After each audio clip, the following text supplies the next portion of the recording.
Okay, what's going on, LBHT crew B? What is going on?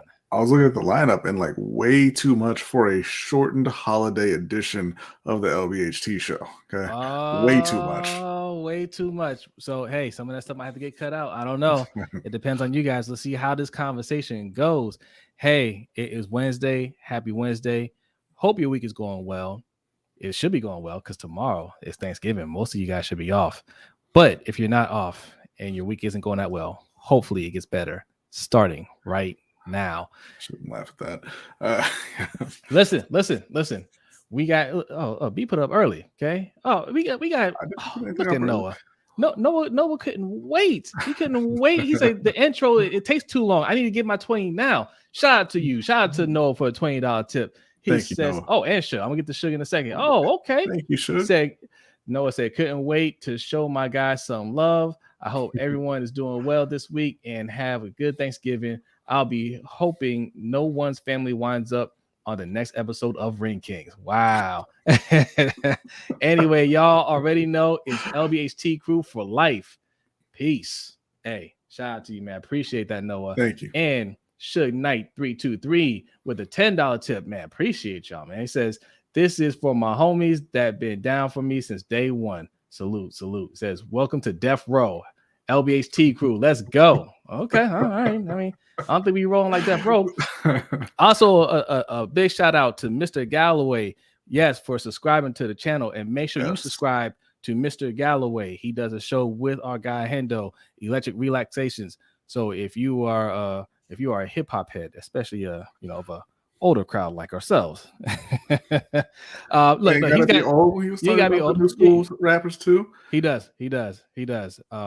So make sure you go over there and hit subscribe. And shout out to Anonymous for $10. Man, y'all here early. He says happy holidays. Shout out, thank you, Anonymous. Thank you. Wow, appreciate the love right out the gate. All right. I feel like I think this should just be the show. I like this, right? It feels pretty good. Okay, maybe we'll give him an extra 5 minutes. Okay, right. From the shortened show, not the regular show. There we go. Yeah, that's what I like. All right, let's give a couple of shout outs. Shout out to Kimberly Harmon. Kimberly says, "Hey, what's up, Lunch Break Hot Take? What's up with you, Kimberly? Thanks for coming through."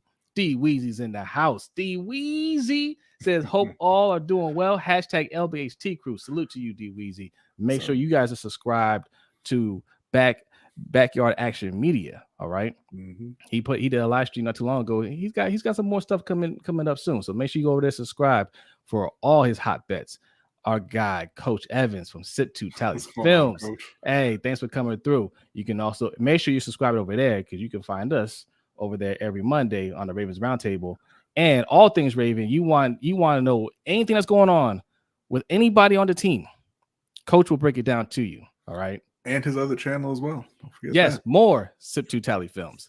Absolutely. Ryan C., our newest patron, shout out to you, says, what's good, LBHT crew? What's up, Ryan? Hey, thank you for coming through, Ryan.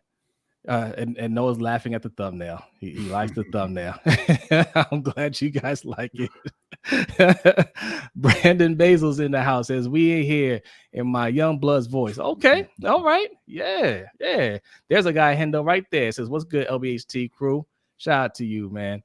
MJ's in the house. Thanks for coming through. Shaheen is in the house. Hashtag LBHT crew. Yes, indeed. Danity is here. It says, happy early Thanksgiving, everyone. And guys, happy early Thanksgiving, Danity. Yes, and shout out to Hendo. Okay, Hendo coming through with a $10 donation. Says, I guess this will be like the movie Time where we keep paying for extra minutes. There you go. Yes. I actually like that movie. I thought that was a pretty good movie. One Sessions in the house says, you didn't like it? I liked it. I like the story. Yeah, I mean, look, okay. Look, okay. I get it. You're not a fan of I forget his name now. Wow. Paul Walker? Well, no, that's not Paul. Look at you. No. I know who it is, but yeah, Timberlake. I don't know why I got their names. You're not a fan of Timberlake? I thought he did a good job. I don't have any problem with Timberlake. It wasn't a great movie. It's all right. You guys go check out Time, and we'll have a debate. Maybe we'll discuss it in the overtime show. Was Time? No, it wasn't Time. It was Out of Time. I think it was Out of Time. Something like that. or In Time, something like that. Go watch it. Justin Timberlake. Okay, yeah, go hit up Justin Timberlake's IMDb and figure out what movie he was in involving time, and then check it out. Good movie. Andrew's in the house, says Happy Thanksgiving. Thank you, Andrew. Thank you, Andrew. Yolanda B's in the house. Shout out to Yolanda. Thanks for coming through. Davon says hashtag LBHT crew. Salute. Tracy's in the house. Says, what's going on, guys? What's going on with you, Tracy? Thanks for coming through. Just Allo. What's going on? Just Allo says, hello, LBHT crew. Bishotti and the owners colluding against Lamar. Oh, we're going to talk about it. Just Allo. He knows what that means. He knows what that means. All right. And Hendo. Oh, wait, hold on. No. That was OTR Mike. OTR Mike. Oh, $5 saying shout out to the best executive producers in the world. Thank you. Oh Lord. Davon says so much to be thankful for. Send your prayers. My wife has COVID. Oh man, hanging in there. Oh man, prayers. Everybody send prayers to Davon's wife, man. Get better soon. Yes, get well soon. That hit most of us at this point by now. It sucks. Yeah. Agent E says, what's going on, fellas? What's up, Agent E? Tanja's here early and driving safe. I know she's driving safe, right? Because she always drives safe. Says, hey, Jose and Brodny, what's happening? Happy Thanksgiving to y'all. Oh, thank you, Tanja. Thank you. Got Plug Cap in the house. Appreciate you coming through. Says, yo, why Ravens fans just like Lamar? Hey, we're gonna talk about it. Hey, Mikey got another donation. Says, remember, kids, the best nation is donation. Okay. Thank you, Mike. All right. Oh yeah. You guys are in here deep. Marco G is here. Says, what's good? Big Reg is in the house. Yes, indeed. All right. I got Just Allo. Top Billings here. Says, where are all the Ravens fans that complain every pass Lamar misses? They sure are quiet when Lamar is on point and his receivers dropping easy passes. And you know how it is. Yeah, it is. All right, what's that one say, B? That's another one. Another one from Mikey. Mikey says, oh yeah, get that money, baby. Get that money, baby. I'm gonna have to see now. I have to get a clip of that. I have to get a clip of that, so you guys get the reference. Okay, Black Prime, baby. We gonna turn up. JP says, "What's up, fellas? Happy Thanksgiving and shout out to the state of Maryland for finally legalizing sports betting. Yes, indeed. All right, there's a lot of happy Marylanders out there today. All right, bet responsibly. Bet responsibly." Especially around the holidays. You don't want to bet away the kids' Christmas money. I know that. Right. Okay. All right. We are streaming live on YouTube, Twitter, Facebook, and Twitch. Yes. Okay. So hit that like button over in all those places or whatever they do in Twitch. Oh, and the donations keep coming through. Shout out to Coach. Says, tell Agent E I'm still in the living room. Hey. but he is not. It's not what you think. He's not in trouble. Okay, that's just where the operations are set up right now. That's all. Okay? Thank you, Coach. Thank you, Coach. And if y'all wondering how are all these people making Microphone Man raise the fist, well, that's how we do our super chat over here. And there's two ways you can do it.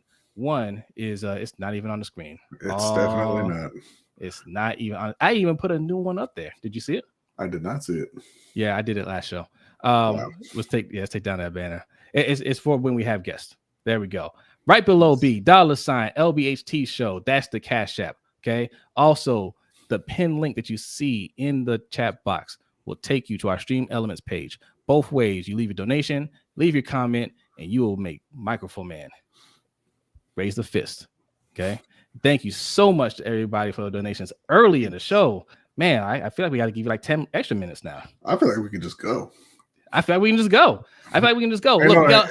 refunds up in here, man. We have a lot to talk about. There's if you look through this description, you look at the lineup, you'll see Jerry Jones' name on there. I'm not sure how many of you guys know about that story, but you're in for a treat. But first, we like to start every show with a Black History fact, and B has a Black History fact for you. I don't know if we want to call that a treat, but all right. A treat of a story. It's juicy, something juicy. You're in for something juicy. a little crumb of racism for you. So we had talked previously about Brown versus the Board of Education, a landmark Supreme Court case in this country, which had essentially outlawed segregated schools. Right. That was in 1954, and the NAACP at that point started going around all these southern cities and trying to enroll Black students into all white schools. One of those cities was Little Rock in Arkansas. And Little Rock agreed to integrate the schools. They put together a gradual plan. They were going to integrate in 1957. So come summer or September of 1957, the NAACP had helped 9 students enroll. They selected them based off of academic excellence and attendance and things like that. Best of the best, right? Right. So they rolled up to the school, Central High, and they were met by a lot of very upset white people who did not want the schools to be integrated. And they were also met by the Arkansas National Guard, who the governor at the time, Orville Faubus, had sent over there.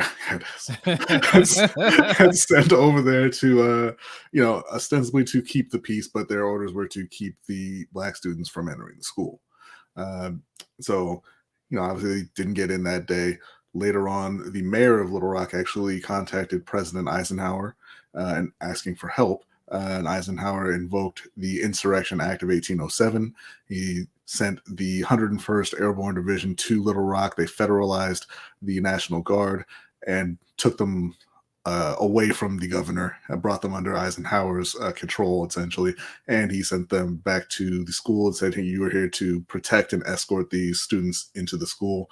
And they were eventually got in on, I believe it was September 24th, somewhere around there.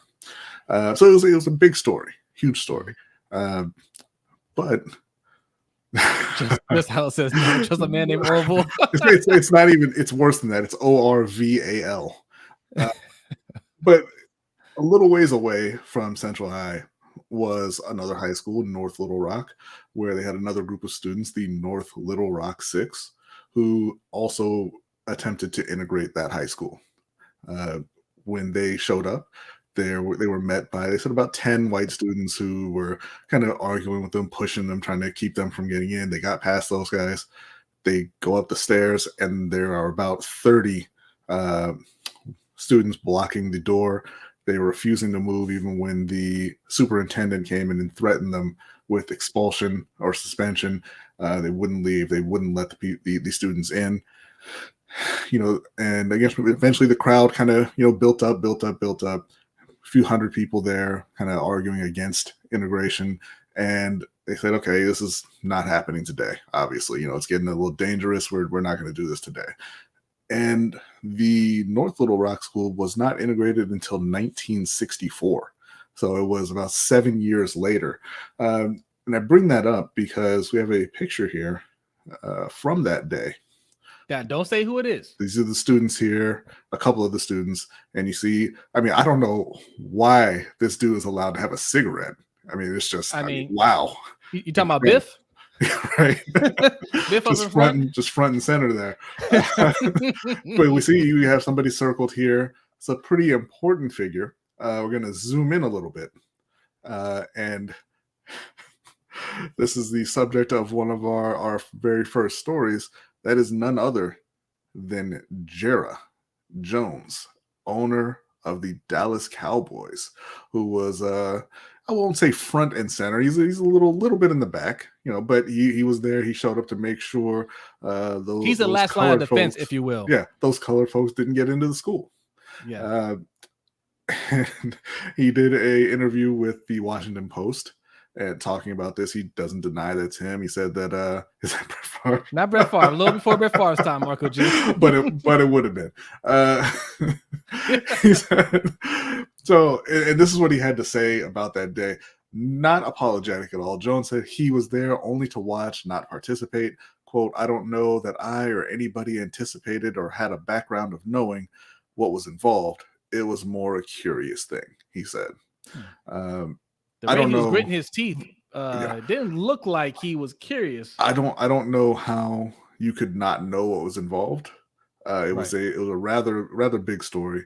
It was national news. It was world changing news, or at least country changing. So yeah, I mean, he was young. He was almost 15 at that point, but you kind of know that racism's wrong before you're 15, don't you? Well, so was Biff with the cigarette in his mouth. He's you know, like you have a pretty strong opinion at that point. You're not, you know, look, you're still a little punk kid. You know, you think you know everything. You don't know everything. But you know, it makes you have stronger opinions, right? Because you think you know everything. But yeah, so we brought that up for a couple of reasons. One, because I mean, it goes to show, like, people kind of want to brush aside this country's ugly racial history. Like, it was so long ago. Just get over it. It wasn't that long ago. I mean, it's still going on today. It's just a little less overt, although it is kind of turning back in that direction recently. But this was in 1954. You know, our mother was alive then, right? Like, this is not at all, you know, some distant past for the U.S. It's just a past that is shameful and that a lot of people in this country don't want to talk about.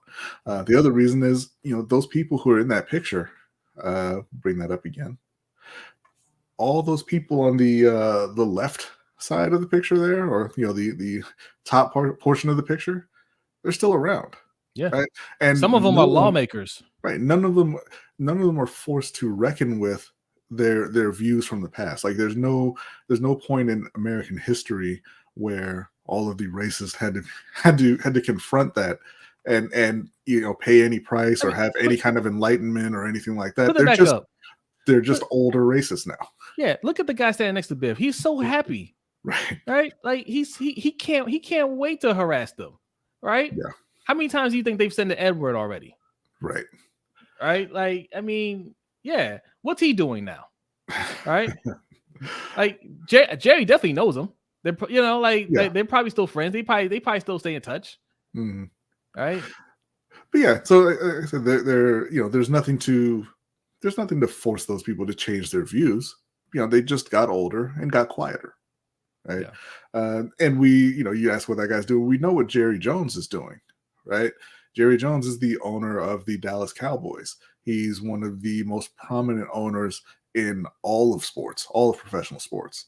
And this, you know, the article was talking about diversity in the NFL and in coaching. Because, you know, I think we're back down to, I believe, 3 actual minority head coaches in the NFL. Yeah. Not counting interim head coaches. And the article point was Jerry Jones is a leader in that owner's room. And the Dallas Cowboys are, you know, whether people like it or not, America's team. You know, they have sway. Popular. Yeah. They have sway. They have pull. And excuse me. The point is that Jerry could have been a leader in terms of diversity, and he's chosen not to be. We've talked a lot about Black head coaches or minority head coaches in the NFL and why they don't get more opportunity. And, you know, even in our chat here, we've seen a lot of just, oh, well, you know, they just need to hire the best coaches, you know, just hire the best person for the job. That's all. And here you have Jerry Jones, again, one of the most prominent owners in sports, period, telling you that they do not hire the best person for the job. This is another quote from the article. But Jones shoots straight about the fact that the Rooney Rule, the NFL's attempt to engineer diversity by mandating minority candidate interviews, doesn't capture how owners make hires. The first head coach Jones hired was his former roommate at the University of Arkansas, Jimmy Johnson, with whom he had won a national championship on an all-white team in 1964. I wonder if Jimmy's in that picture. I don't think so. 5 years later, he replaced Johnson with another Arkansas buddy with no pro experience, Barry Switzer. The closest Jones came to hiring a Black head coach was another good friend, he says, Dennis Green in 2002. He had gotten to know Green while working together on the NFL's competition committee, and he wanted Green because he regularly made the playoffs, not to strike a blow for race relations. He says, quote, "One for diversity never crossed my mind," Jones says. He passed on Green when Parcells agreed to take the job. Let me take down this banner real quick. The point is, quote, I didn't hire Jimmy through an interview, did I? I didn't hire Barry Switzer through an interview, okay? And I didn't want Denny through an interview at the time, but I knew him. And that boils down what we've always talked about is you're not getting these jobs if you're not part of the old boys network in the NFL. If you don't know these guys, it has absolutely nothing to do with merit. We can rattle off, several worthy head coaching candidates who are black right now, and none of them are getting a shot because it's the owners don't know them, the owners aren't comfortable with them, and Jerry Jones says that the Rooney Rule is not the proper way or the best way to bring diversity to coaching hires, and he in the article was talking about needing to figure out how to get black coaches into that cronyism circle.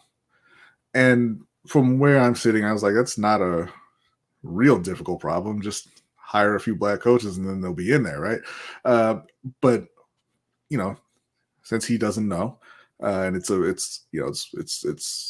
real issue for him. It's a real head scratcher for him. I've got an idea for him. You have at least one team up for sale right now. Why don't you all come together and say, you know what, this team is going to a majority black owner, right? And do that for the next few teams that are up for sale as well. And then you'll have some black people in the room. You'll get to know some black people, and then maybe you'll be a little bit more comfortable talking to some of the younger black people and maybe hiring them, right? Yeah. Or at least, those black owners will hire black people themselves because, hey, that's who they know and that's who they're comfortable with, right? Yeah. Yeah. Look, you can say what you want about Al Davis when he was alive. He was a nut job, but he did a lot to try to push diversity onto the league, right? First black head coach in the NFL. It was Arshell, right? Yeah, I believe. First, I think he's the first modern era black head coach. The first black head coach was Fritz Pollard. Not for the AFL. I'm talking about NFL. No. Fritz Pollard was the first black head coach in the NFL long time ago. But in the modern era, when they merged, I mean, yes, you're right, because it used to be AFL and NFL, right? Yeah, is that what it was? Yeah, yes, yeah, you're right. Modern NFL.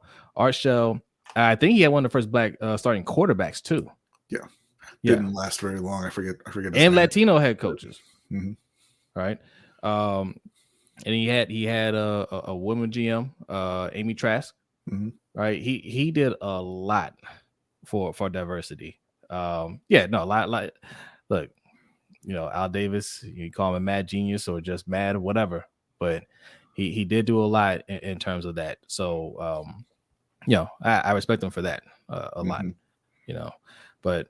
Yeah, look, I mean, you're not really surprised about Jerry Jones, right? I mean, I'm surprised that we were able to unmask this picture, but at the age of 80, Jerry Jones does, and he's a billionaire. He doesn't care what you think of him. Well, he does a little bit, right? Like that's why he went with the photo op here. He thought this will definitely shut him up. It didn't really go in his favor at that point.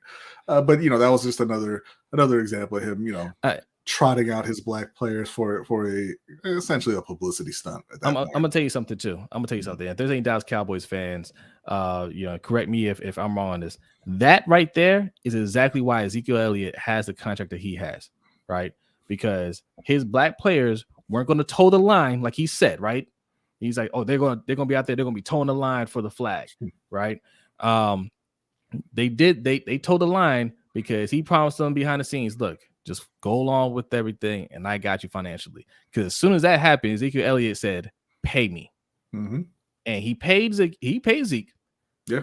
He paid Zeke to their detriment, and he's sticking with it, right? Because he don't have a choice. They can't cut him.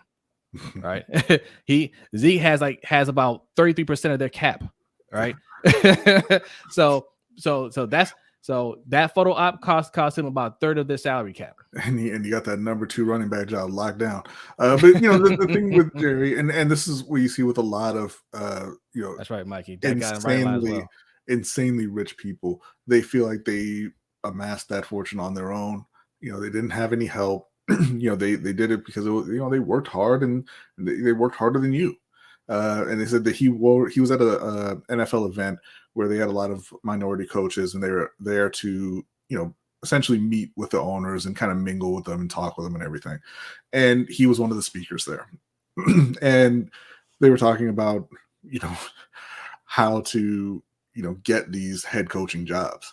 And Jerry said, hey, all the really successful people that I know are the people who are constantly, trying to find an edge. They're trying to get, find their angle. He says, people aren't born equal. Some people are better talkers than others. Some people are better at quarterback, blah, blah, blah. Everybody has their strengths and weaknesses, and you gotta kind of self-scout. He said, you stay up at night, just lay in bed, figuring out what your angle is. And he told a story when he was trying to get the business of this big oil company when he was about 30 years old. And he went in to meet the CEO, and he said he saw some golf stuff in the guy's office. So he called up his former coach, who was a member at Augusta National, and said, hey, coach, can you go golfing with this CEO for me? I'm trying to get his business. Just he wants to. He'd like to go and play. He's never been to Augusta. Can you take him out there and just play golf with him? And the coach was like, yeah, I'll do that for you. That's fine, whatever. And so the guy took the CEO out there. He played on Augusta National, and Jerry got his business, right? And he said he met with the CEO again when the guy was telling him that he had won his business, and he was like, I bet you think it's because I got to play Augusta National. And you'd be right, but the real reason is because I see somebody in front of me who's so resourceful and is just willing to do whatever it takes and blah blah blah. And they said that the story just, it did not land with that audience, because you're talking one. At this point, Augusta National had just started taking black members very recently. I'm about to say. And it's a whole bunch of people who are like, I don't have that kind of access. That is the entire point of this meeting, is that we don't have those kind of connections and that kind of access to be able to just call somebody up and say, hey, do me this favor to get me this job. And another thing about that too is, if he did not make that deal, there'd have been plenty of other opportunities for him, because the other thing Jay didn't tell you is that how many times he failed up to that point, because you're afforded those opportunities when you come from something, right? When you come from money, right? I talked about the owner of your team, the Panthers, right? David Tepper. I heard somebody say he was self-made. I said that man's the furthest thing from self-made. Yeah. Okay, his father put up about, I think, like $1 million or so, a couple $1 million for his first business that failed, and then said, no problem, here's some more money. Go try again, right? Yeah. You know what we can do for $1 million? We could build an empire. Patreon.com/LBHT Show if you want to help us build an empire. Okay. Okay. Look. Enough of Jerry, man. Enough of him and Biff, right? And the rest of that ragtag scoundrels. Biff was ready to go. He was. He probably had another pack rolled up in his sleeve. But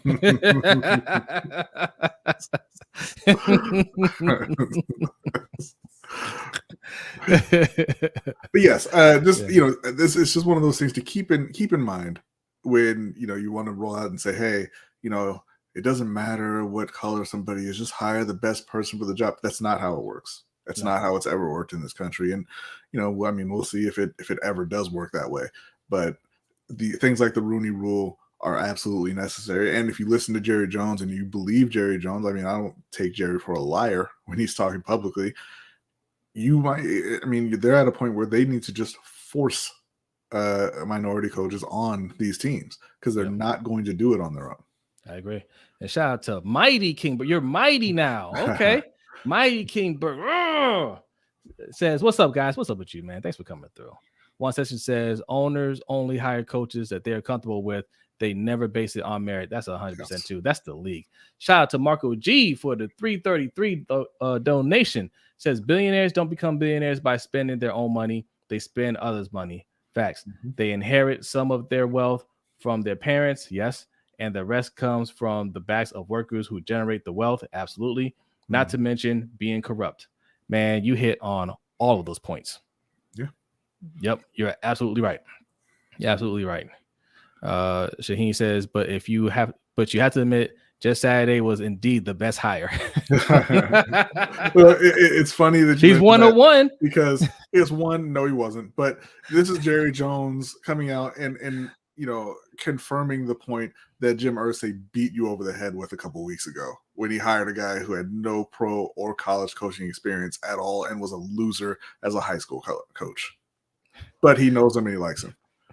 Shout out to our guy E. E says, I got the African drums playing in the background while y'all talking. It's actually pretty enchanting. I like this. Thanks, E. Thank you. All right. Okay. Now, let's talk Lamar versus the Ravens. What is going on with that? What do you mean Lamar versus the Baltimore Ravens? They're not beefing, right? They're on a win streak, B. Everything is clicking right now, right? Why is it Lamar versus the Ravens? Well, there you go, right there. You see Lamar's picture right there. And let's read what it says from Kaylin Collar.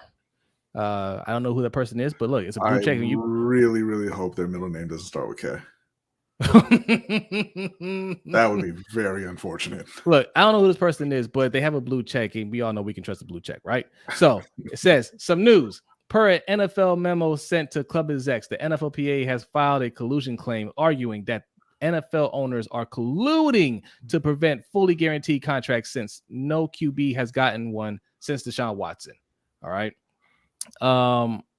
Listen, is that and also words that, like Steve Bisciotti saying, yeah, I wish he didn't get a fully guaranteed contract. That's going to make it hard for us. Right. I mean, that pretty much spells it out right there. Right. We don't like doing that. And when you do that, it makes it hard for the rest of us. So, yeah. Of course they're talking. They don't want to give up their money that easily. It's only a handful of them that are in a position to pay their quarterback like that, right? So it doesn't even have to be all 32 teams, right? It just has to be a handful of teams that want to keep their quarterbacks, that have the money, and that realistically have a shot at getting him. Because the thing with Deshaun Watson was, this is why the NFL has a franchise tag, which we hate. We hate franchise tag, and we don't like drafts, right? But they have franchise tag to make it so the market doesn't explode. Because when you let a top player, especially at quarterback, like Deshaun Watson had been out of the league for about 2 years at that point, right? No, just a year. Or just a year. Year okay. And a half year. So he had been out for a year. And he's still a top quarterback. And there was a bidding war. And there's always one team that will truly do whatever it takes when you get into a bidding war, right? You start finding out real quick, people's standards go out the window when they feel like they're close, because the Browns were out of it and they said, let's make this all guaranteed then. And then they were back in it. And everybody's mad at that. But if Lamar Jackson hits the market, it'll be that times 2, right? Right. So the Ravens don't want to do that. They're mad about that, right? And more than likely, they are going to throw the franchise tag on them to try to keep that from happening. And yes, and it's making it harder for other quarterbacks, because you just saw Russell Wilson get a deal. You saw Kyler Murray get a deal. None of them got guaranteed contracts, right? And I'm sure they're all looking at it after the Deshaun Watson deal. Maybe not as big of a deal, but maybe they want some more guaranteed money, right? So all this to say, and we got a donation. Shout out to Brandon Buck. Oh, thanks. Not Brandon Buck. It says Brandon B. Oh, Brandon B. I'm sorry. Brandon B. Was going to put the whole name on there. That's Brandon Basil. But there was no message. I don't know if it got cut off. If it did, just go ahead and put that in the chat. Throw in the chat. Message with it. Thank you, Brandon Basil. Appreciate it. Look, there's too many Brandons here. Okay, we gotta be a little more specific. You got Buck, you got OTR Brandon, you got Brandon Basil. They're all awesome. They're all awesome people. Okay. Yes. He said no message. Thank you. All right. So we're tying this into Lamar Jackson thing, right? Because right now, Lamar, I mean, he's very professional. I was like, what? He's very professional about it, but you could tell he's frustrated. right? They didn't get a deal done where clearly they should have gotten the deal done. He came out and said what they offered him. It was less than what Kyler Murray got and Russell Wilson got, and both of those guys aren't playing well right now. Yeah. Right. So, no, what you want to say? Go ahead. No, go ahead. No. So, yeah, like I think there's building frustration there. The season's going on. He starts out great, and he's already working with not that much. His number one receiver, first Hollywood gets traded. They don't replace Hollywood. Yeah. Then I almost called him Perryman. Bateman goes out. I'm sorry, Bateman. You're not Rashad Perryman, but he goes out. And what's their response? Let's trade for a middle linebacker. Oh, but we'll get you Deshaun Jackson, right? I mean, he'll play you a couple of snaps, and then who knows? We'll take it from there, right? Get you Andy Isabella, who'll disappear. Yeah. So they're doing the absolute worst, and it seems like they're trying to tank. It does seem that way, right? Like the talent around him gets worse and worse and worse every year. There's Buck. There he goes. Thank you for the tip, man. He says, will this be a Jets podcast when Lamar signs with the Jets this offseason? Yes. Yep. Absolutely. And you guys will love it because you guys don't want us talking about the Ravens with whoever at quarterback. Zach Wilson, right? Oh, shit. He's so bad, man. We're going to talk about that. We're going. How you get benched at 5-2? Yeah. Listen. Speaking of Zach Wilson, we're going to talk about Zach Wilson on the Overtime Show. Why me? That is a quote, apparently, allegedly, that his coach said. That he said, "Why me?" Hey, D Weezy, I see your tip, man. Appreciate you. D Weezy says Lamar is whooping the Ravens in contract negotiations. Facts. Yes. Facts. Thank you, Dave. And I can understand. At in the beginning, they would think, no agent, my representing them, we're going to eat them alive. I get that. That's just business, right?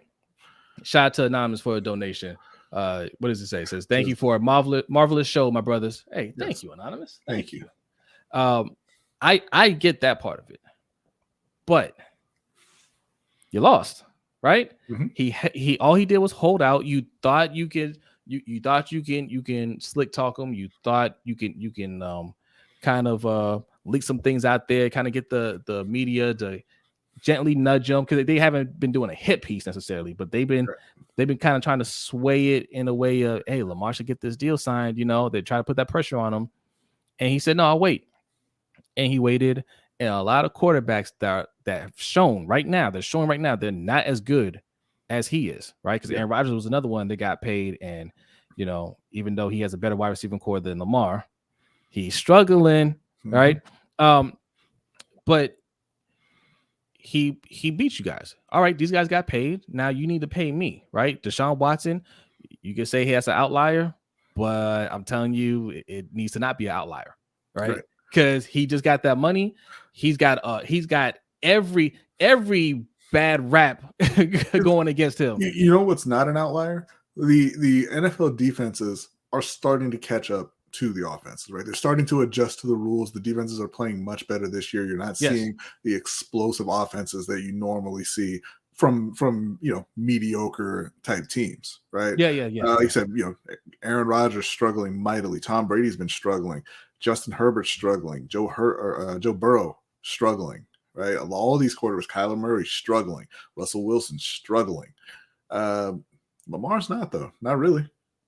Lamar is one of the few quarterbacks who is still playing at a high level, even though the defenses are kind of on an upswing, even though he doesn't have the best O-line, even though he doesn't have any wide receivers, even though, Mark Andrews has missed some games, even though the run game isn't what it should be, he's still doing his thing. Yeah. He's still playing well. He doesn't have the gaudy numbers, right? But he's still playing well. He's still making winning plays for Baltimore and winning them games. So, I mean, if I'm Lamar, I'm saying, you try and run this offense with Kyler Murray. Go ahead. You try and run it, like you said, with Zach Wilson. You try and run it with any of these other guys. Go ahead and get CJ Stroud, see if you can run this. Run this with Joe Burrow. Yeah. Just a few months ago, Joe Burrow, hey, best quarterback in the league. I mean, Hey, listen, get all this money. we're saying his full name now. When was the last time you heard that? He's been Joe Burrow for over a year. I still like the kid, man. He's Yeah. Joe Burrow. And again, we're not calling these guys bad, but it speaks to what B is saying, where how the defenses are catching up a little bit. And look, when you lose a weapon like Jamar Chase, that's going to hurt, right?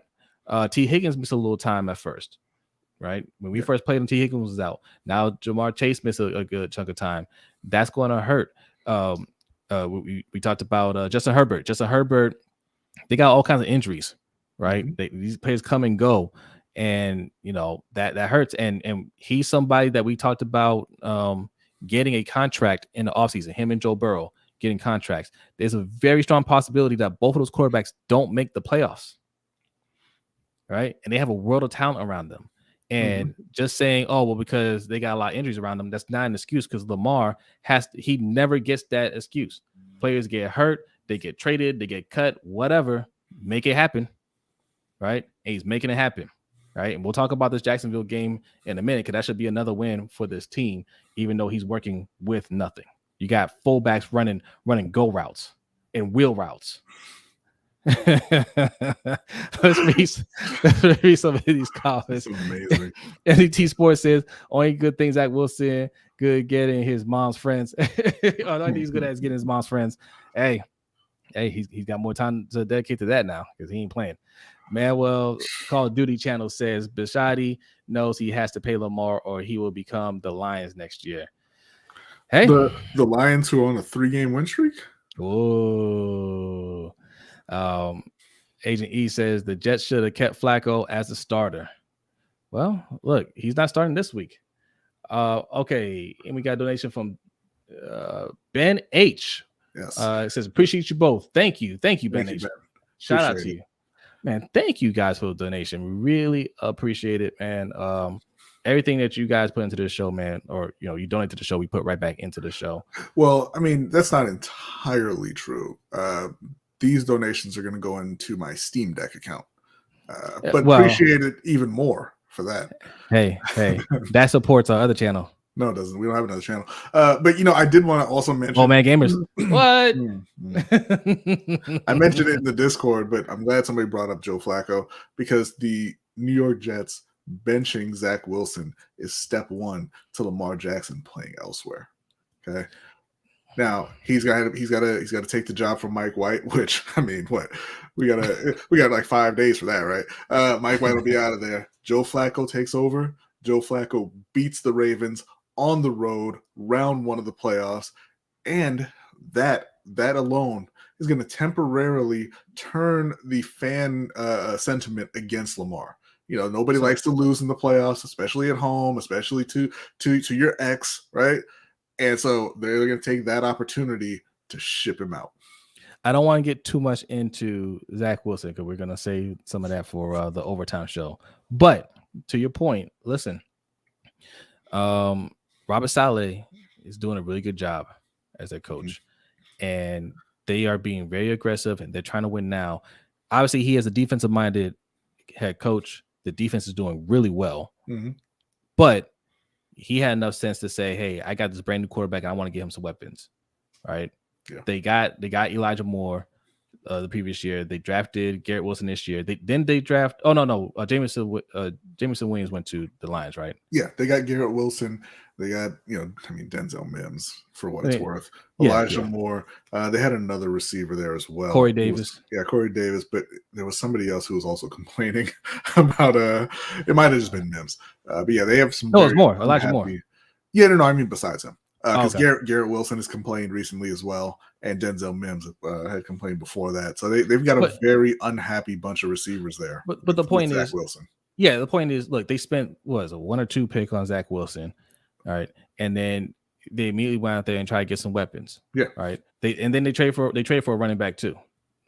Yeah, once they drafted Breece Hall, obviously, and he was playing very, very well. Once he went down with a torn ACL, they traded for James Robinson from the Jaguars. Yeah, so they are making that effort on that side of the ball to have a balanced team. What's missing is quarterback. don't think for a second that team wouldn't be in the hunt for Lamar if there was even a sliver of hope that they can get him. Right.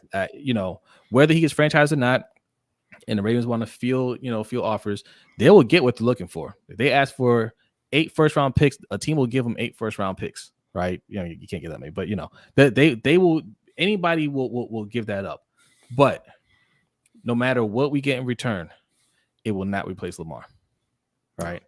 And if they don't franchise tag him or they don't exclusive rights tag him or something like that, he's just gone. All right. Yeah. I mean, I don't think there's any scenario where they just let him walk. He'll get the tag regardless because, if they're not going to pay him, they're going to want more than the 3rd round pick. So they'll tag and trade him. Oh, not this time, Kimberly. She said we forgot about you. We did not. We made sure you were the first person we shot out. Sounds like somebody left a comment and then left. Oh, say it ain't so. Say it ain't so. That's all right, though. Zeke Hokage's in the house. Says, what's good, LBHT crew? What's up, Zeke? Appreciate you coming through. Marco G with the donation. Appreciate you, Marco. Says, casuals on the outside looking in at Lamar's passing numbers and say it's not there. They leave out the fact that he's a dual threat who also picks up yards with his legs, plays in a run-first scheme, and doesn't have a number 1. Context matters. Or 2 or 3, for being honest. Look, obviously, thank you, Marco. But that goes without saying that talent matters. I know we like to downplay that here in Baltimore, but if you don't believe it, just go look at Tua's numbers this year. Tua, who we weren't sure it was going to be a good starting quarterback in this league, is one of the best quarterbacks right now, statistically. I mean, Kirk Cousins, another one. I mean, I keep saying that he's not good, but I mean, you can't, I can't argue that based off the numbers. I know that, right? Yeah. But when you go watch him play and he goes like this, he covers his eyes and just throws the ball, and it's an 80-yard touchdown.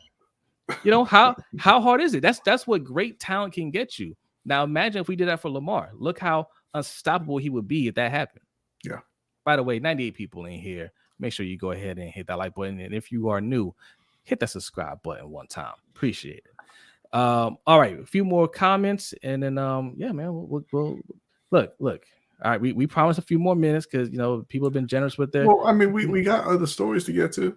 All right, but I got it. Look, I'm gonna read a couple of comments in here. Okay, Zeke just got here. Zeke has something to say. He says Lamar definitely deserves more than the Ravens are providing. That man putting the franchise on his back. Yeah, and they know that. Ray Ron says, "Go Lions." Energy Sports says, "Imagine Lamar with Eric Bieniemy and Andy Reid. I'm just saying, Chiefs would 3 or 2 Super Bowl. I'm just saying, hey." They got a bad man over there already, though. Yeah, listen, it's really difficult to win Super Bowls. It is. You can take that down. You can't ever guarantee that, right? But like the Chiefs have been to 4. They've hosted 4 straight AFC Championship games, right? I mean, I tend to agree with you. I think they would have won more than one, but I mean, things happen. It's a one game elimination tournament. Ball bounces funny, you're out that year, right? Yeah. But they would be top contenders every year for sure. Hey, and Pat Mahomes in Baltimore would be saying, "Please get me some receivers. Why don't you think I'm worth the money that I'm asking for?" Can you imagine Aaron Rodgers here? No, Aaron Rodgers would not stand for it. He would leave. He would just quit. He would throw everybody under the bus. He would talk about just openly say, "Oh well, Harbaugh's a joke." He would just say, Harbaugh's a joke. This offensive coordinator, I don't know his name. What's his name? Greg, whatever his name is. He doesn't know anything about football. He would just flat out just say it. Yeah. Right. And then when that didn't work, he would quit. Yeah. I quit or pay me more money. But we got an important question here from Zeke. Zeke says, "Where do I sign up to play with old man gamers?" Hey, listen. Patreon.com/LBHT Show. We might be able to work something out. Okay, we do have an old man gamers channel on our Discord server. Oh, the worst. I'm just saying, maybe we might work something out over there. Okay, old man gamers, we're trying to revive it. There's some things in the works. Zaul, what's going on? He says he pulled a KD. He'll pull a KD. Yeah, he would. He would pull a KD. but much worse. Noah says Mahomes has a lot of help to be great, but his talent is undeniably above everyone else. Hate to say it, but it's so. Well, I don't hate to say it, and he's great. I wouldn't say it's undeniable. I mean, he's a better passer than Lamar for sure. Yeah. But Lamar is a very good passer, and Pat cannot run like Lamar can. Yeah. RTV, what's going on? Says Brodny would love that to happen so we can be the AFC Panthers. Hey, spoiler alert, you already are. If you weren't, you would have signed Lamar already. Tanja says Ravens offered $250 million and only $133 million guaranteed. That was so disrespectful. Yes, Kyler got $160 million. They should have been smacked for that. Lamar is the run game and the QB. You're absolutely right. You're absolutely right. It would have been, I believe, had they offered him something serious, it may not have been fully guaranteed. If they said, hey, we'll give you 190 fully guaranteed or 200 fully guaranteed, he would have said close enough. He would have said, you know what? It's more than everybody else. It's not quite what Deshaun Watson got, but you didn't disrespect me here. It's close enough. Yeah. We can make that happen. But 133 million, like, you can't even give me more than this guy that like Kyler Murray got the deal done when the team flat out said, we just don't trust you. Yeah. Right. At all. But we kind of have to pay you. Right. You can't give me more than that guy. Shout out to Hendo for the $5 donation. It says, we have a line of people trying to get in on Old Man Gamers. Hashtag what the problem is. Hey. Hey. Listen. Old Man Gamers is going to have to be a collective effort. Okay. We are pulled in so many different ways. Okay. We have Lunch Break Hot Take that you guys are enjoying right now. We have Ring Kings podcast that we put out every Monday or so. I still owe you guys a couple of videos this week, but we're working on that. All right. There we go. Ring Kings podcast.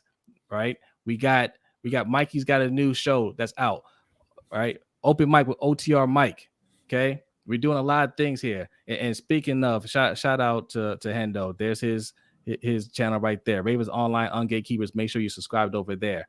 Yes. Hey, and shout out to Anonymous. Appreciate you. Says, where would you recommend Mr. Jackson sign in 2023?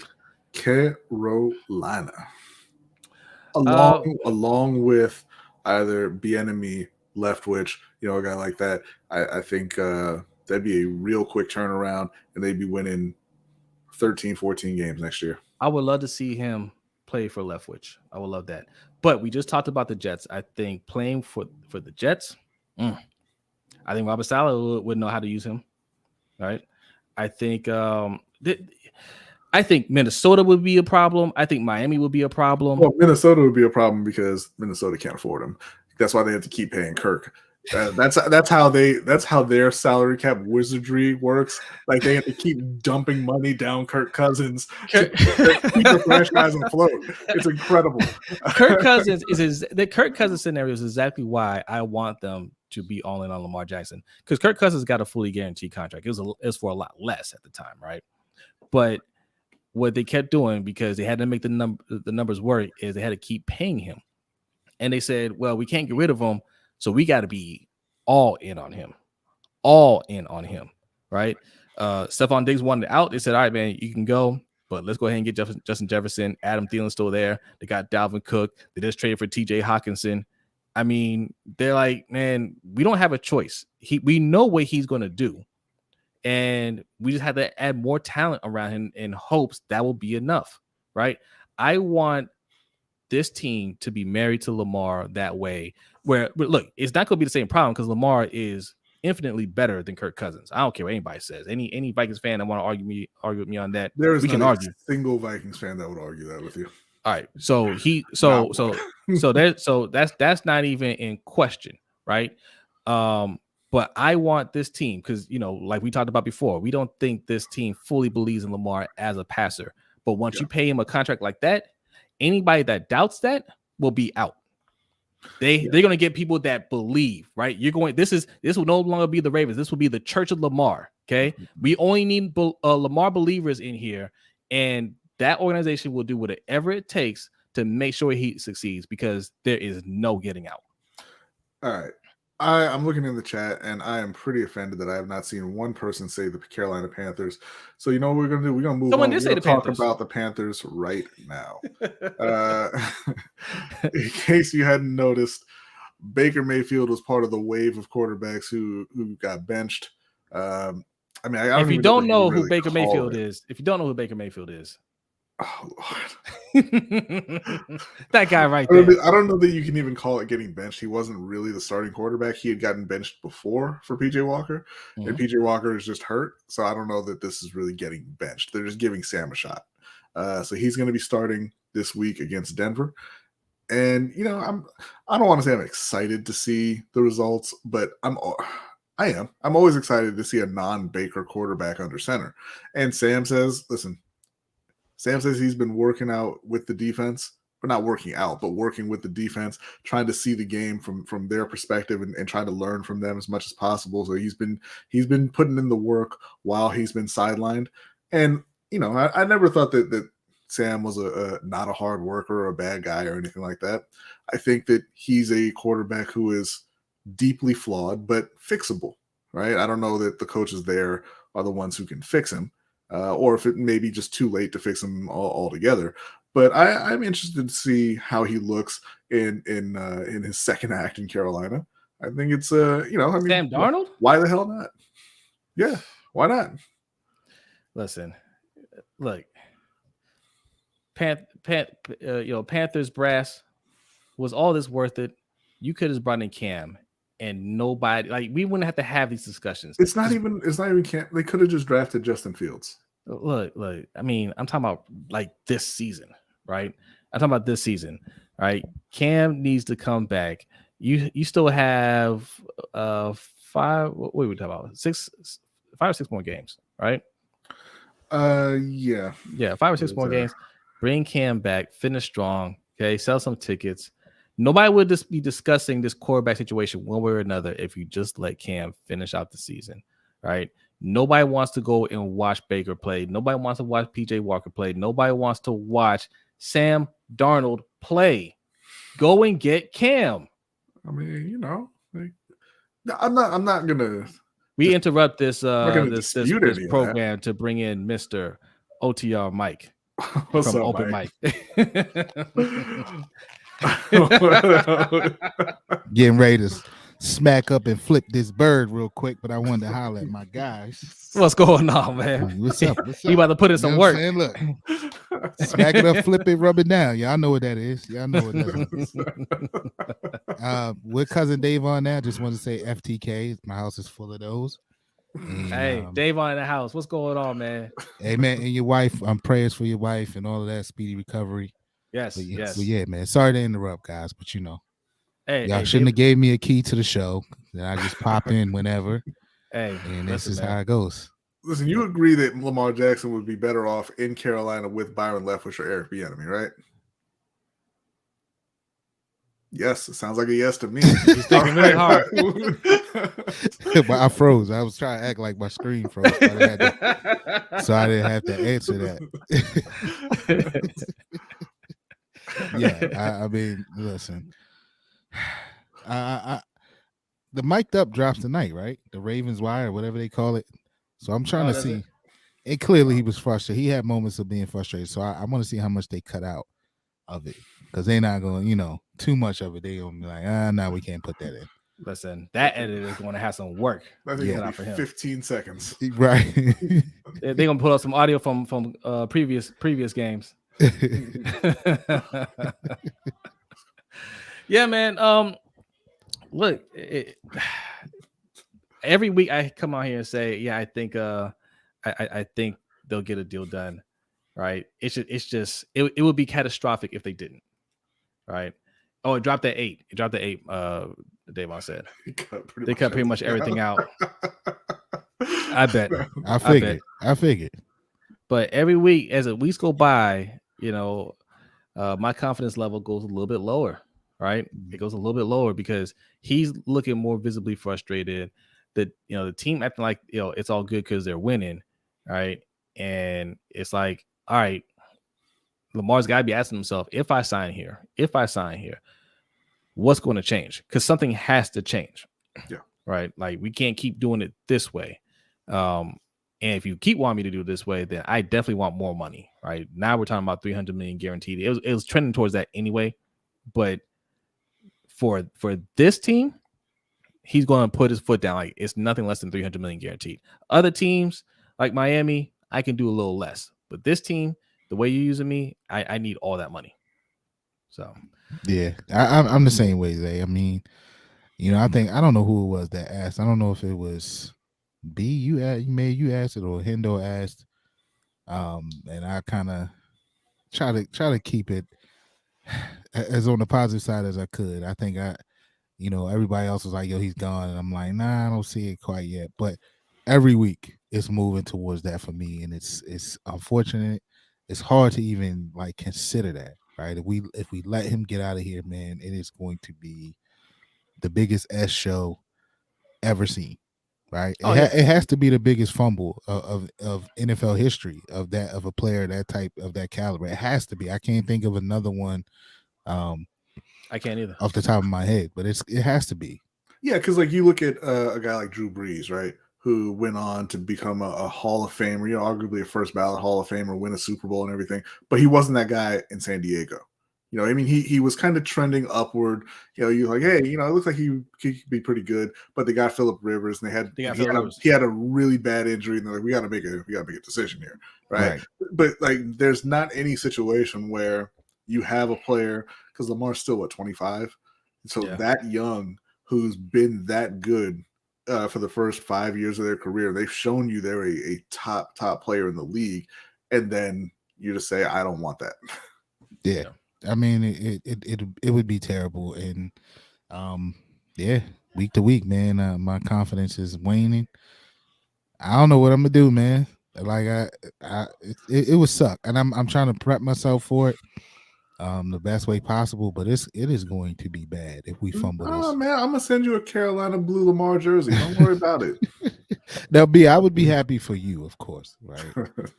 But it's just to look. Be happy for yourself. And knowing that he would kill it, he will kill it wherever he goes, right? It's just going to be we would have to watch that for the next 10 years, right? And then we'd have to look and see what we got going on here. And no matter what, like my question to you guys, like what now to me, right? There's no such compensation that is going to make me feel good. But what type of compensation would you be like, okay, I'm okay with that. Like I can survive with that, for a package for Lamar.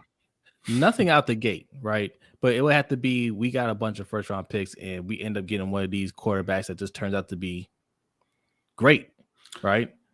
It had to be an NBA style deal too, because some of those picks would have to be pick swaps. Right, like you're much worse than I thought this year. So we're gonna take your pick for this season and be picking in that top 5. But no, there's nothing. There's no such thing as equal value for a player like Lamar. You just have to hope and pray that you get somebody who is near that talent level down the road. And I ain't gonna lie, man. Like race does play a part in it a little bit. If I see them replace Lamar with a white quarterback and then surround him with all the weapons, I'm gonna be extremely upset, and I will not root for that. Yeah, I mean, I agree. It's a sad thing, man. I hope we're not counting the days. I'm with you, Zay. Like, hopefully they get something worked out. But week to week, man, it just doesn't look good. I mean, this situation, this grievance or whatever that just dropped this week, his deal, his negotiations being mentioned in that, kind of being, it's not even just being mentioned. Like that's kind of the key situation behind this grievance here.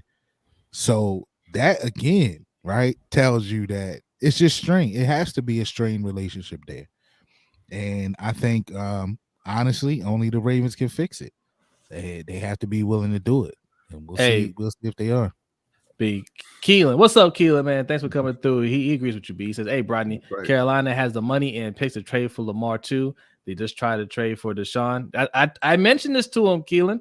He said, but the thing was with that, The reason they didn't get Deshaun is because they didn't want to guarantee him the money. Now, whether or not their attitude has changed after watching a season of Baker, Sam, and PJ Walker remains to be seen. But the money was the reason that they didn't want to go down that road to begin with. And I just got to say, I don't know how it happened, but we started talking about Baker Mayfield, and this conversation swerved right back into Lamar Jackson. It's my fault. I apologize. Listen, do you have any thoughts on Baker being benched, Mikey? It's kind of quick, right? I mean, this is what, his second start or his first? I mean, not if you count the starts he made at the beginning of the year. Okay, okay. Like I say, it's weird to say benching because he wasn't really the starter. Right. PJ Walker was the starter, and then he got hurt, and Baker had to play, and now they're sitting him down. So I mean, you make this move. So does that mean Sam is the man to finish the season? Like, what if he doesn't play well? I don't think I think they're waiting for PJ to come back. Okay. I think they're just giving Sam a shot, right? And I think that's fair. I don't think it's fair that he had to go through all of last season, and then you make your moves to improve the O-line, you get rid of the moron head coach, and that he doesn't get a shot to come out and say, hey, I'm better than what I showed last season. So I think that's fair. It kind of sucks for him that it's against the best defense in the league, arguably, but it is what it is. Your opportunities come where they do, right? I want to ask a question to you guys in the chat, right? Because I don't watch that much mainstream stuff anymore, right? But I did see a clip of Skip and Shannon arguing, just screaming at the top of their lungs about Baker, and I'm not terrible. So, okay, so is Skip still trying to like cape for Baker Mayfield, trying to say that hey, Baker can still play? That's what it sounded like. Apparently, he said he keeps bringing up his rookie year and all this stuff, and I watched that whole clip, and the entire time I was thinking, I'm like, there can't be people who find this entertaining. It can't be. I could not understand what was going on there.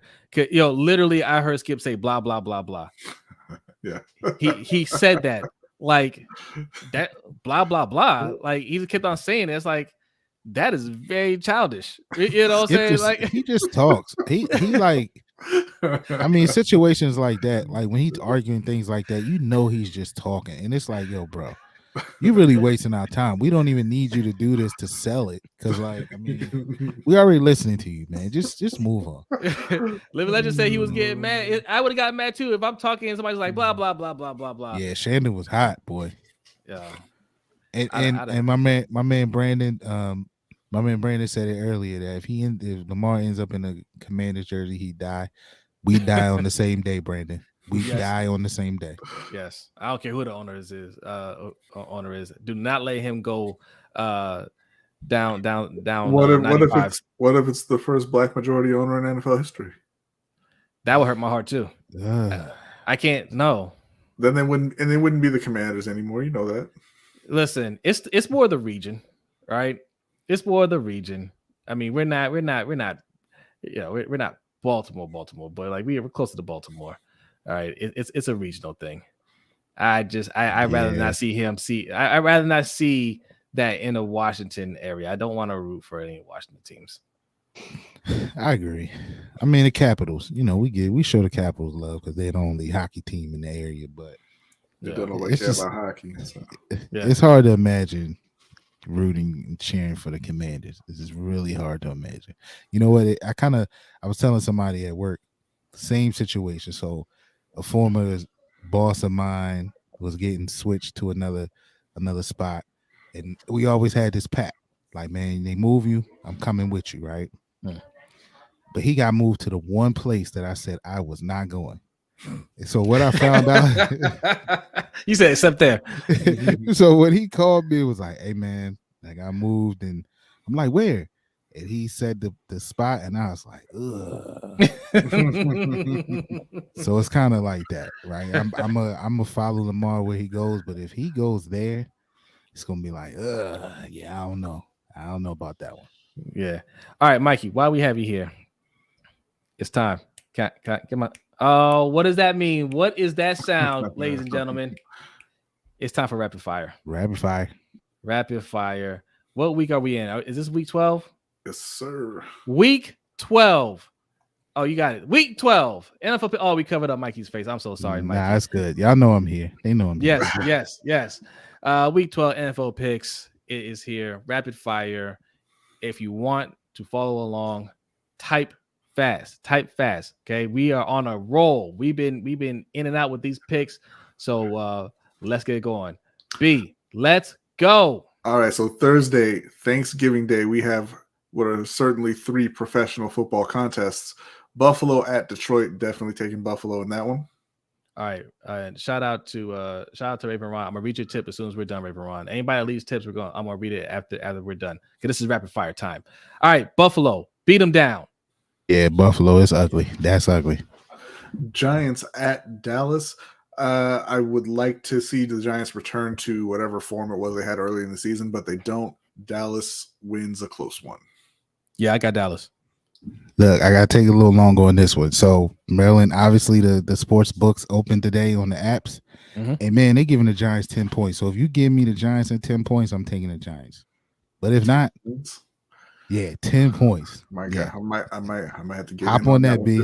He got burned last week by the Ravens. He's thinking hard. I sure did. New England at Minnesota in the who the hell asked for this bowl. I'm taking Minnesota and Justin Jefferson. Oh, I got the Patriots. Oh, yeah. Give me Minnesota. There's no way they can have 2 stinkers in a row. And even if it's close, they lose to New England at home. It's a stinker. Starting up on Sunday, Tampa Bay at Cleveland for, I believe, Deshaun Watson's first start of the season. I don't know if they've officially announced that yet. But if Deshaun Watson's playing, I'm taking Cleveland in a shootout.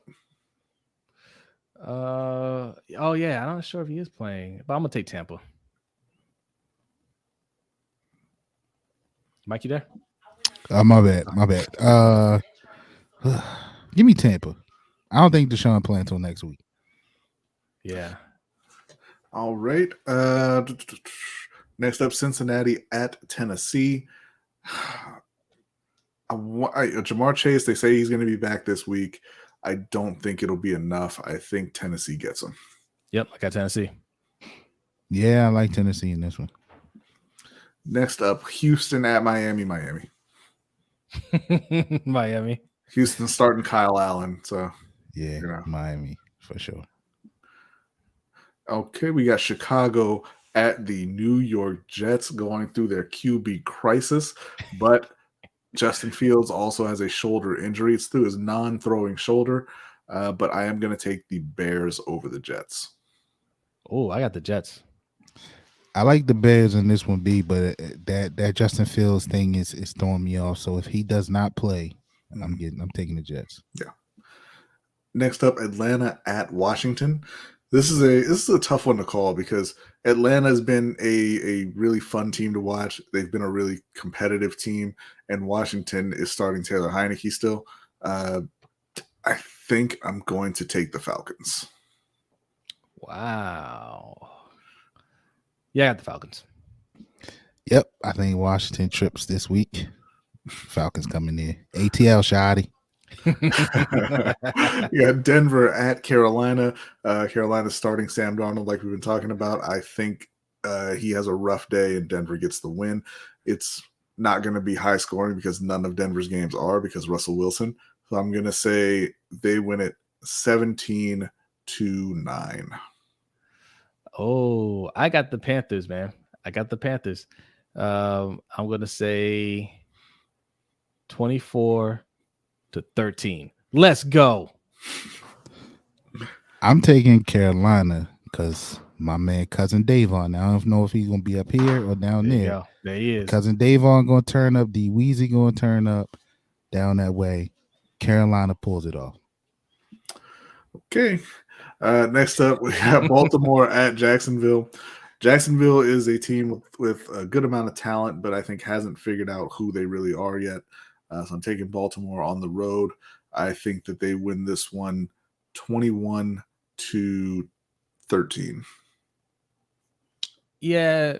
I was gonna say we should win by more, but we just can't put up points. 21 might be too generous. I'm gonna say 20-10. Actually, no, 21 too generous, and then say 20. Nope, 20 because it's 2 field goals, not touchdowns. I don't think we can do 3 touchdowns. I didn't say they were going to score 3 touchdowns. Okay, one of them is on defense. Okay.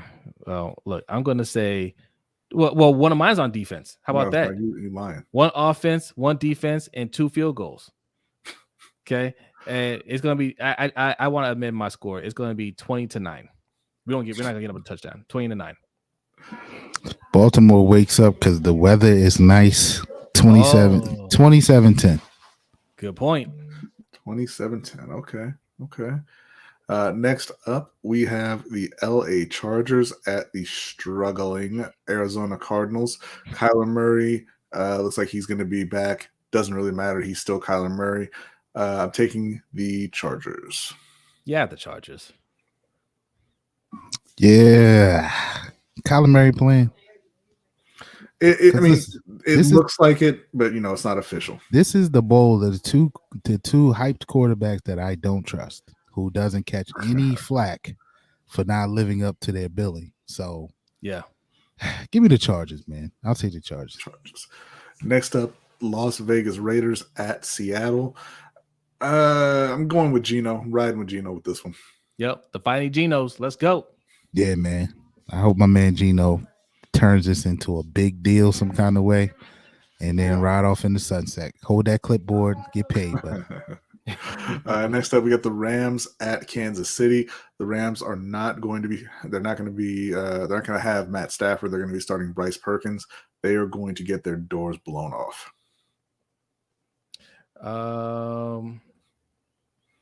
Wait, which one is it? Rams, Kansas City. Oh yeah, Kansas City's gonna beat them down. Kelsey might have another 3 touchdowns. Shout out to Bryce Perkins. I'm rooting for you. Yeah, KC big. We got New Orleans. Maybe Ron said KC by 5 million. New Orleans at San Francisco.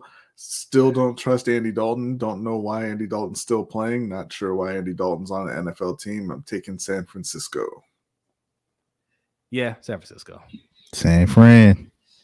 Green Bay at Philadelphia. This one's a little bit interesting because, Green Bay, they've got Christian Watson emerging, and Philadelphia's been struggling the last couple of weeks without Dallas Goedert. But I'm taking Philly. I got Philly.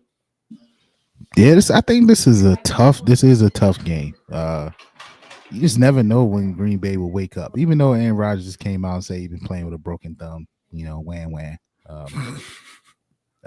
Philly been looking a little iffy, but yeah, I'll do Philly in a close one. And the Monday night game, the Pittsburgh Steelers at the Indianapolis Colts. There was a time when I would be really excited for a game like that. That time is not today. I'm going to take the Pittsburgh Steelers. Yeah, I got the Steelers, man. I love my brother Suge, but I'm going with the Fighting Jeff Saturdays. Oh, Saturday. And that is it on Rapid Fire. All right. Thank you, everybody, for participating. Look, the Fighting Jeff Saturdays. One session is with you. Yes. Darius says Suge's team. Got Pittsburgh. We got an LOL. One session said they're both whack. I'm laughing at both of them. Okay. Mission J6 says Colts by 1 million. Who the F covering Pittman on that secondary? Okay, but who's covering Deontay and Pickens, and who's tackling Najee, and who's your quarterback? And well, unfortunately, what happens if you get into a situation where you actually you need a coach? Well, interestingly enough, it's the Monday night game, so I'll be watching, I guess. Yeah. Well, no, we won't, because we'll be doing the roundtable. Oh yes. Good point. You just saved us, B. There you go. Yes. All right. Look, we are over an hour. I guess we owe you guys some bonus time. Oh, shout out to Anonymous. Appreciate you. Anonymous says, thank you. Probably Carolina trades for Mr. Jackson. The probability that Carolina trades for Lamar Jackson in 2023. It's possible. It's possible. I'm going to say it's pretty low. I think that given the choice, they would take the cheaper option and just draft a quarterback. I'm going to say 25%. I'm going to say 25%. Only because I don't think the Ravens are fully committed to getting rid of Lamar, right? I think they'll kind of flirt with it, but the Panthers will definitely make an offer. And shout out to Keelan, appreciate the donation. Says, I think the Lions are going to trade for Lamar. Their QB away and currently have two top 10 picks. They can trade one or both of them, which will decrease the size of their trade package and get Lamar. Legit top 5 O-line, weapons, and a West Coast offense scheme for LJ. It's a possibility, man. It's not a bad spot for him. You know, they got Jameson Williams coming back very soon. You got Amon-Ra St. Brown already. You know, you got DeAndre Swift and Jamal Williams, both capable running backs. I don't know that Dan Campbell is the guy for Lamar. I like Dan. I hope he does a good job there. But I mean, that's not a bad landing spot. Yeah. Anybody that needs a quarterback, they should be calling Baltimore. If they really aren't going to keep him, I would say 80% of the league should be calling. Yeah. He's that type of guy. So look, all these teams, there's a strong possibility because they're going to make great offers. But the other part of it too is, you know, Lamar is going to be on a franchise tag. So it's really going to be where he wants to go at the end of the day, right? Yeah. So he has control over the situation. And Lamar is in the driver's seat. He don't want to go to Detroit. So. That's what I was getting to. He don't want to go to Detroit. So, so I mean, he'll listen, right? He'll listen, but I don't think he wants to go there. I don't think he wants to go like any place cold. I think he's had enough of the cold. So the warmer areas, at least they play in the dome. They had that going for them, right? I mean, could you? Several people said Atlanta. Could you imagine Lamar Jackson throwing to Kyle Pitts? You know, with what you see them do with Mark Andrews, who is not Drake London at all the athlete that Kyle is. Drake London, and whoever else they draft this year. I just want to see him with pieces around him. I just want to see him play. Even if I look, you know what? The only thing we've gotten close to it is the Pro Bowl, right? Him playing with. I just want to see him playing with some comparable pieces around him to see exactly what he can do with that type of talent around him. So, man, any of those places that we need clearly have more talent than we do. Yeah, you know what I'm saying? Like every team that's going to bid on Lamar is going to offer him the money. Like money is going to be the least talked about thing in this whole thing, right? Like they're all going to offer him what he wants. So that's it's only an issue here in Baltimore because of our organization. They're cheap, but if teams are bidding to trade for him, the money part's already worked out. That's not even something that's going to be a topic. It'll be why should I play for you? Is basically what they're going to be discussing, right? It's going to be what can they offer the Ravens and how can they convince Lamar to play for them. Yeah. All right. A couple more. Well, I guess we're in bonus time. We put a bonus time. One section says, I hate that Ravens front office created this situation. I wish Lamar was a Ravens for life, but he got to do right for himself. Yeah, no, I agree. I'd rather he stay here in Baltimore. I wish they treat him better, but they're not. And look, if you watch us on the Ravens Roundtable, we have all the smoke for EDC. I think EDC is doing a terrible job. Yeah. Right. I would have fired him. I would have fired all these people by now. You can't get this man signed, right? Like, and maybe some of it isn't on him. Like people say, hey, it's not him, it's Bisciotti. Well, then he should quit. Mm-hmm. Like you're not going to tie my legacy to something like this. This is going to be a complete mess. Keelan says, y'all forget the Lions play in a dome. He only got to live there during the season. He still got to live there. Do you want to live in a winter vortex? But yeah, he won't want to live there. I mean, I don't know that for sure, obviously, but I'm saying if you could live in Miami or Detroit, where are you gonna live?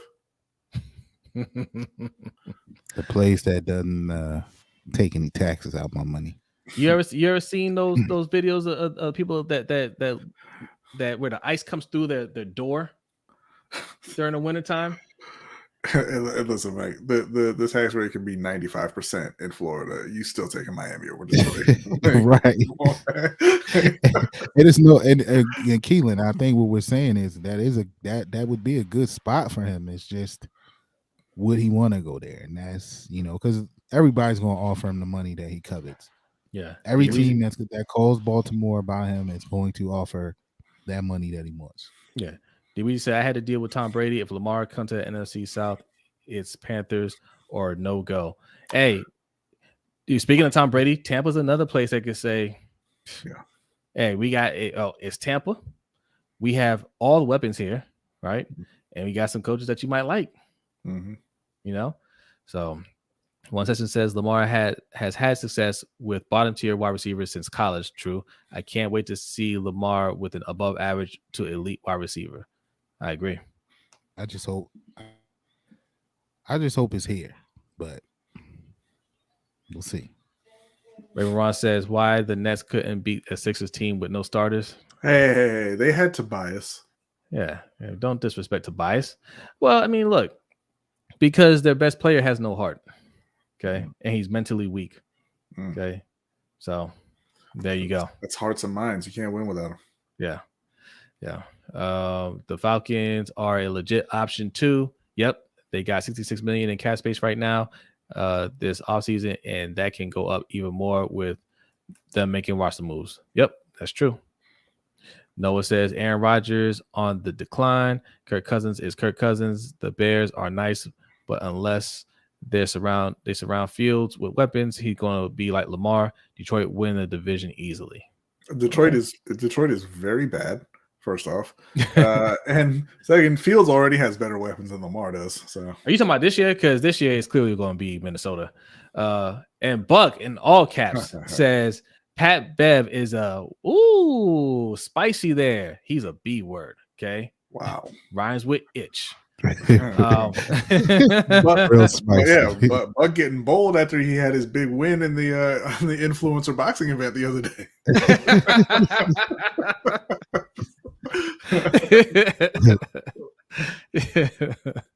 Mr. J says, in the words of Jimmy Buckets, y'all chose him over me. Him over me. Keel says Miami is no longer an option. Tua is legit. Yes, he is. Tua is a legit top 12 QB, and they have no picks. The only team in Florida that will trade for him is the Bucks if Brady is done with playing football. If Lamar is available, Miami is an option. They will say, because Tua is playing so well, they'll say, hey, you can have Tua, right? It won't be such a big drop off in talent because, hey, look at how Tua played. We'll throw in some future picks, right? And whatever else they need to sweeten the deal. Hey, we'll throw in Jalen Waddle, right? Tua, Mike Gesicki, yeah, Waddle, and anybody else. Pick two players on the defense and take all the picks you want. Yeah, and again, you forget it's about where Lamar wants to go because they can't just trade him wherever they feel like. It has to be a team who knows they're going to be able to work out a long-term deal with Lamar. If Lamar goes and says, hey, I want to play in Miami, he's going to end up in Miami. And Keelan, understand, because Keelan's trying to sell us on Detroit. You ain't got to sell us on Detroit. Yeah. Right? You got to sell Lamar on Detroit. Right? And we're just speculating. He might love it there. He might say, yeah, cool. Right? I don't think so.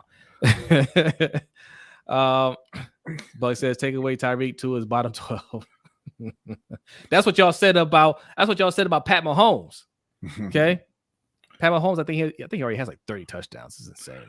And listen, you're saying that Detroit's not bad. They're 4-6. They are what they are. No. He's talking about the play where to live, not No. He's saying they aren't bad. They're just young defensively, and their defense has been playing better recently. The Lions can already score with the best of them. Imagine Lamar with them. Yeah, look, they are a bad team right now. But yes, if you put Lamar Jackson on the team, obviously they're going to be much, much better. That's why he's so valuable. It's about where Lamar wants to go. But that's what makes Lamar so valuable is because he can take little talent and make them win. What do you think? What do you think the Ravens are without Lamar? Even with the Roquan Smith and Marcus Williams and everybody healthy on defense, what do you think this team is right now? They're Detroit. 4 wins. That's what they are without Lamar on this team. All right. I mean, that's what he does. That's why he's going to get the bag. And if there's a bidding war, yeah, a bunch of teams will make room. A bunch of teams. You will see teams that you didn't know were in the market say, yeah, no, that's cool. Look what happened with Deshaun Watson, right? They said Baker's our guy. We're rolling with Baker. We worked it out. It's all good. And the news that Deshaun Watson was available, they said, look, man, it's business. Even when they told them, when Houston said, hey, you guys are out, you didn't offer the best package, they said, he's still our guy. Right?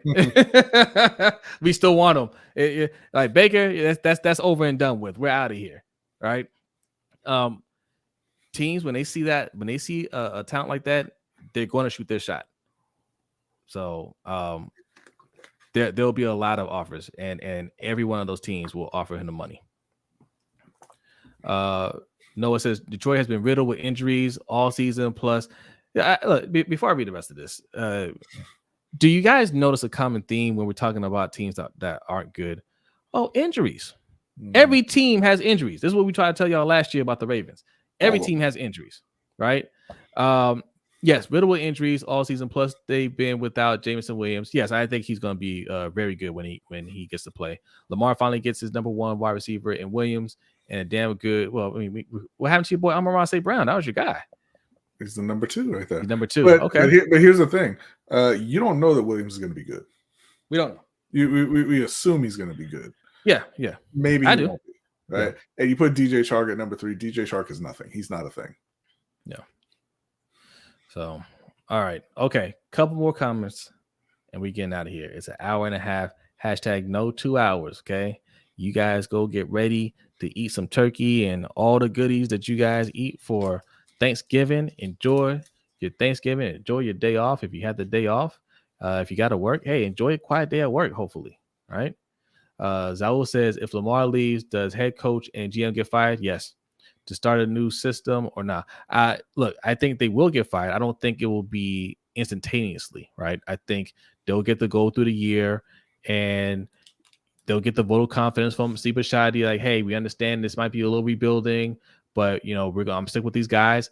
But when Bisciotti sees the nosedive in stadium attendance, lack of sale, people just saying, yo, you gotta get rid of EDC. Hey, Harbaugh gotta go. Like all this stuff, y'all the reason why he left.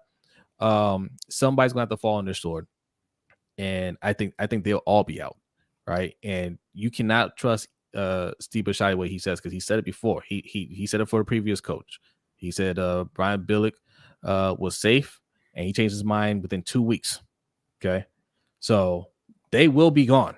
Like that is going to happen, because they won't be able to recover fast enough from the loss of Lamar to be competitive enough for fans to just move on from Lamar.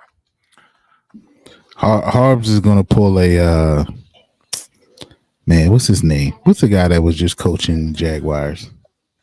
Urban. Oh, yeah, Urban Meyer. He gonna pull an Urban.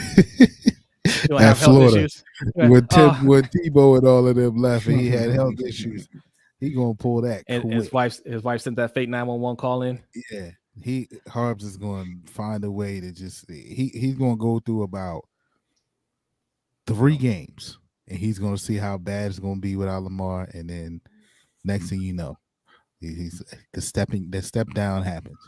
All right, so we're gonna. Keelan says, "I don't think these owners are colluding to not make Lamar get a fully guaranteed contract. You never trust billionaires; they're sharks. Only one owner publicly said he doesn't want to do fully guaranteed contracts, and it was Bisciotti. That's publicly. All of them privately don't want to do a fully guaranteed contract. You know how we know that? Because they leaked it out, right? You hear people in the media constantly saying this. They don't just make things up, right? Especially on mainstream media. You don't have real analysts in mainstream media. They just go. They say things that they hear. They get their narrative from these teams. So when you hear them say, "Hey, what the Browns are doing is, like they're kind of messing up the balance of things," right? That's coming from the owners. So we know that there's a reason why the NFLPA filed that grievance. That didn't come out of nowhere, right? Now, if the Ravens can't handle their business and Lamar becomes available, then yeah, there'll be people who will do what they need to do to go and get him. Like there's always people who will break rank, right? Like I mean, Cleveland's not even the only one who's given a fully guaranteed contract. Minnesota did that before them, but none of them want to do it. Yeah. But we're gonna close that out on this last comment here. Okay. And you got a situation too where it, like you said, B, it's not every owner, but they know if you start seeing a trend of that, then that sets the market. So look at the teams that have quarterbacks that's young quarterbacks that's up for extensions. Those are the teams that's really, really fighting against this because they just don't want to start that new market. Right. You're talking about the Chargers, you're talking about the Bengals, you're talking about the Dolphins coming up with Tua. Like they don't want to have to pay out money like that. Yeah. And shout out to Anonymous with the donation. Thank you very much. He says, what is the likelihood that Mr. J goes to the Raiders?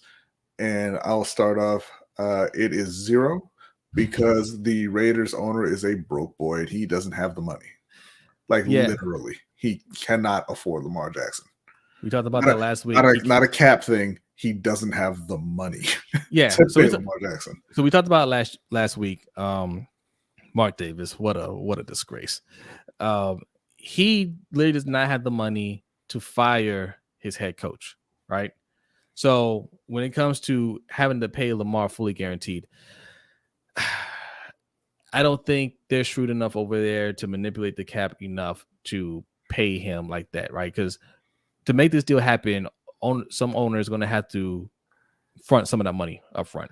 Well, no, for a fully guaranteed deal, all of the money has to go into escrow. He just doesn't have the money to do it. Okay, yeah. So there you go. And Anonymous, I don't know if you watched last week, but hold on. Coming back. If you remember, I said A-Rod will be a Raider next year. He can afford that. Look for that, Anonymous. That's where he's going. A-Rod playing for Josh McDaniels, that would be interesting. He'll verbally abuse that man every week. I will watch every single game.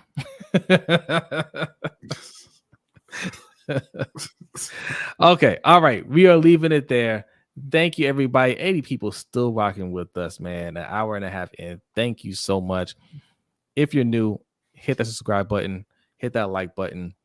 And also follow us. We are a few places. You can follow us on Twitter, Instagram, Facebook, and TikTok at LBHT Show. Right. Also, patreon.com/LBHT Show. That's where we're going to do the overtime show for as little as $3 a month. You can sign up and you can join our Discord where we talk about all kinds of things. You can watch the overtime show where I'll give you a little preview of what we're talking about right here. Oh, there it is. You got Zach Wilson, former first round pick, saying, why me? Right? Because he got benched. The other coach, who is that guy? That is Sean Kugler. He was a former assistant coach in Arizona Cardinals. If you don't know who Sean Kugler is or what he did, well, there was a game on Monday night, right? There was a game where the Cardinals played the 49ers and, they got crushed. And Sean Kugler said, well, we're in Mexico. Our team is bad. I might as well be a bad boy myself. And he was a bad boy, got himself in a little trouble. Okay. What kind of trouble? Kind of trouble that get you fired and a little legal trouble. We'll discuss that on the overtime show. Okay. Yes. One session says hit that like, subscribe, and sign up for the Patreon. Salute. Yes. All right. Okay. We are out of here. Any parting shots, Mikey, before you treat that bird like Kugler treated somebody in Mexico? I gotta say one thing. Ooh, that new shirt you got on, Jose. Look at that butter soft Egyptian like cotton. If y'all have not got one of those, that's the new right there. Somebody asked me today, said, Jose, man, you look like you've been working out a little bit. I said, okay. Of course not. It's the shirt. This shirt just, it just adds muscle to me, right? It adds a little muscle tone. And where can you get one of these shirts that will, especially you guys gonna be eating a lot of turkey, you're gonna feel bad about yourself. You want something that kind of shape that fat around, make it look like muscle, right? Where can you find that? LBHTShow.com/shop, right? That's where you can get the sweet merch, right? And if you look over in the corner over there, that lovely couple was wearing some Ring Kings merch. That's also there. That is for our podcast, Ring Kings Podcast. This is the Trinity right here. This is the trio that does Ring Kings Podcast. So make sure you go over there and subscribe. We're gonna hit you with some new episodes here real soon. All right. So thank you everybody for hanging out. What's that? She says, "Where's the Channel 3 shirt?" I had to wash it, man. I had to wash it. Okay. Listen. I know you think Prochet may never get dirty on the field, right? But you wear his clothes. I gotta wash them at some point. But yes, I will have it cleaned and pressed and ready to go for Sunday because we are supporting our guy James Prochet. Okay, and forget about you guys that are the Prochet truthers. There were so many in here before. Mm-hmm. Look, you can come back. Okay, I'm of course I'm going to tease you a little bit, but you're always welcome. All right.